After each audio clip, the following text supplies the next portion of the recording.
Hi, I'm Emily. And my name is Nana, and we're from Miracle Properties. And hey guys, my name's Imran Lockin from Modus Group. Yeah, and this week we were thinking we were going to cover some of the questions we've been getting in our Facebook community about starting out in property. What sort of questions you've had in this week, guys? What's come in? You talked about capital, and that's another question we've been getting in the community. How much capital do you actually need to start out? That's a really, how much capital do you need to start out in property? Yeah. Oh, this is always quite, it's not so hard, but it's always one that actually bugs me sometimes because, you know, over the years, I've heard so many people say, hey, you don't need any money to start in property.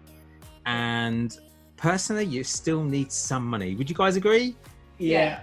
You still need cash of some form to start in property. I'm not saying you need to have, you know, £250,000 sat in the bank account to start buying property in the UK. You don't necessarily need that much, but you definitely need something to get going. And I think it comes back to the strategy. So if you were doing a rent to rent strategy, okay, maybe you might only need, I don't know, £8,000, £9,000, £10,000, depending on the deal you're structuring. It could be a very light refurb, you're taking control of someone's property. So you might not need much money to get going. I mean, one of the coaching clients that I've been working with, I think the first rent to HMO they did was about just under 10 grand. So that got them started. It was giving them positive cash flow every month. So really, really simple.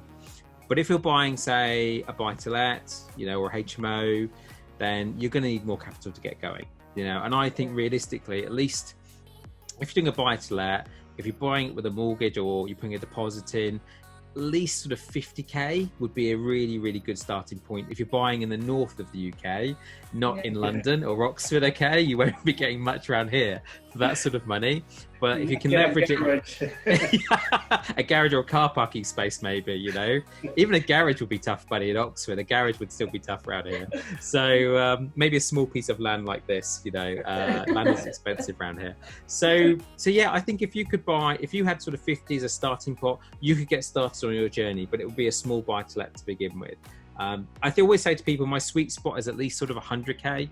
I think just being honest and open with people, right? I think, you know, rather than saying to people you don't need any money to go into property, I always think you need some capital. And I think those are sort of three anchors I would look for. But hey, if you want to do developments, then up that number a bit more, up that number a little bit more, okay? So, then you need £250,000 to get going, okay? So a development project. Yeah. I think that's a fair question though, isn't it? It's a tough one to answer, but because again, it depends on strategy, but you definitely need money. What do you guys think on that? What are your thoughts on it? I totally agree that it all depends on your strategy and what you want.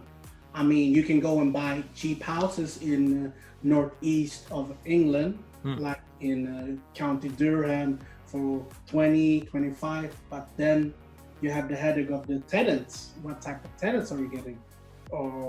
And the demand and etc. Really need to know your area. Or you can go to Scotland and buy as well, 25, 30,000 pounds, but you might not get a mortgage for that. Exactly. So and that's definitely it all something. depends. Do you want to park your money, or do you want to like recycle it all the time and buy more? And that's a big thing, right? So you could park your £25,000-30,000 in a property, but then that money's stuck potentially in that deal. And the difference, I suppose, from a traditional investor to the way that we do it, and you guys do it in the UK, is that we put some money in, we try and recycle some of that money back out, don't we? Within 6 to 12 months, we try and get some money back out. So if you're buying properties at £25,000-30,000 in cash, it's hard to then get some of that money back out to move on to your next deal. Whereas if you're buying something for, I don't know, 70, 80, 90,000 pounds, then refinancing that property and pulling some capital out is much easier. So I totally agree with what you're saying, Nana. I think it's a difficult one for people to, there's this term sort of, you know, I don't know if it's shiny penny syndrome, or the deal looks so good because it's super cheap and it gives a great ROI. But cheap is not always best. Do you know what I mean? Would I agree with that? So just be careful, guys, of cheap is all I would say to you. I think when you think about what you want to do, you also need to think about your area. So if you're going for an area, let's say you don't have as much money as we were talking about here, and you go for Scotland, for example, you really need to do the due diligence of Scotland, and not just the area where you're going to buy, also talk to lenders, to brokers. What can they do for you in that area?